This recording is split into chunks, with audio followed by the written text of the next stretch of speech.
Hello viewers, আসসালামু আলাইকুম। আপনারা সবাই কেমন আছেন? আশা করি অনেক ভালো আছেন। তো আজকে চলে যাচ্ছি বাপের বাড়ি থেকে শ্বশুর বাড়ি।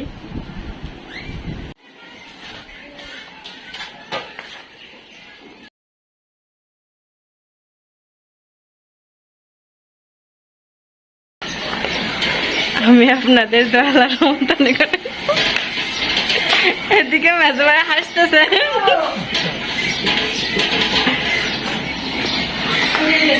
এদিকে চলে যাচ্ছি এখন, একটু ভালো লাগতেছে তাই।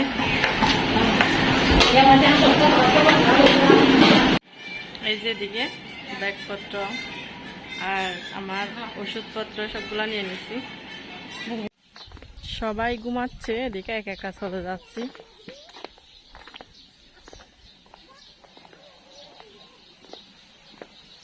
এদিকে কাগজপত্র সবগুলা নিয়ে নিছি।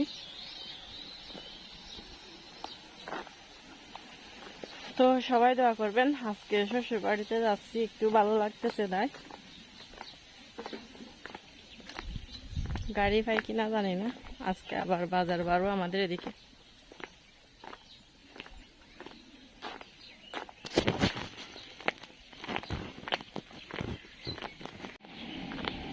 এই যে হাঁটতে হাঁটতে একদম ক্লান্ত, গাড়ি পাচ্ছি না।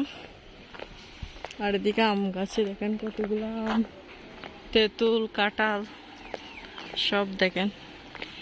এদিকে কতগুলা কাঁঠাল দেখা যাচ্ছে রাস্তার মধ্যে, কিন্তু জানি না কতদিন হলে চুলে সব কাঁঠাল রাখে কিনা। এদিকে নিচে দেখেন কতগুলা কাঁঠাল। গাড়ির জন্য হাঁটতে হাঁটতে কিন্তু একদম মেন রুটে চলে আসছি।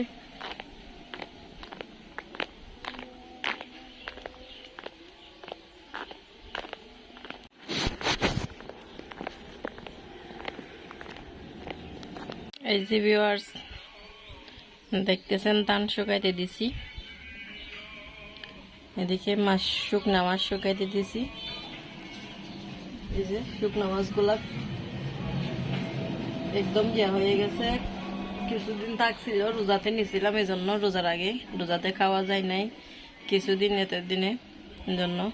তো বাপের বাড়ি থেকে কালকে চলে আসছি, আজকে আপনাদের শেয়ার করতে যাচ্ছি বাসায় এসে কি করতেছি দেখেন। দানা আছে, এগুলা শুকাইতে দিছি, বাসায় চাউল নাই, চাউল শেষ জন্য।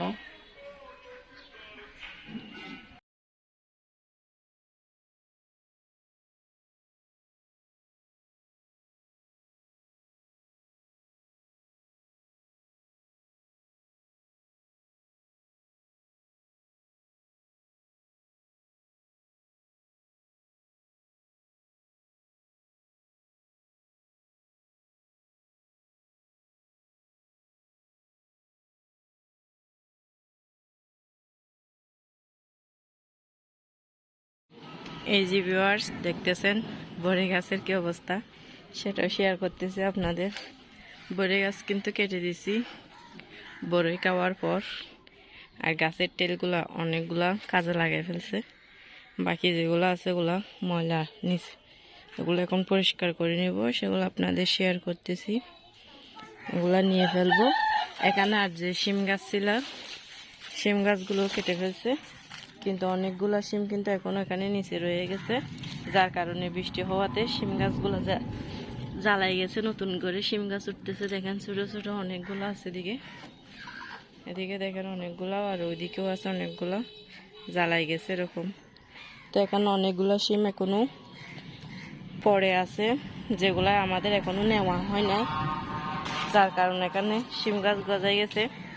আর এই যে দেখেন আমি কতগুলো কুটাই পাইছি শিম, এখানে কুড়ালে কিন্তু আরো পাবো। এই যে দেখেন,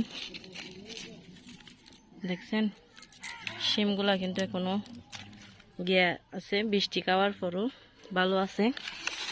এই যে দেখেন এদিকে আরো আছে এরকম, বিচিগুলা কিন্তু কুড়ে নিছি, শুকানোর পর ভেঙে রান্না করে খাওয়া যাবে। যে দেখেন পাটি গেছে অনেকগুলো বীজ, তো এগুলো আমি কিন্তু এভাবে পরিষ্কার করব, কারণ শিমগুলো নেওয়ার জন্য। আমার শাশুড়ি আম্মুর চোখে দেখতেছে না, যার কারণে এতদিন নেওয়া হয় নাই। তো জাপগুলো এখন সরিয়ে ফেলবো। যে জাপগুলা দেখতেছেন, ওগুলো সরিয়ে শিমগুলো নিয়ে নিব।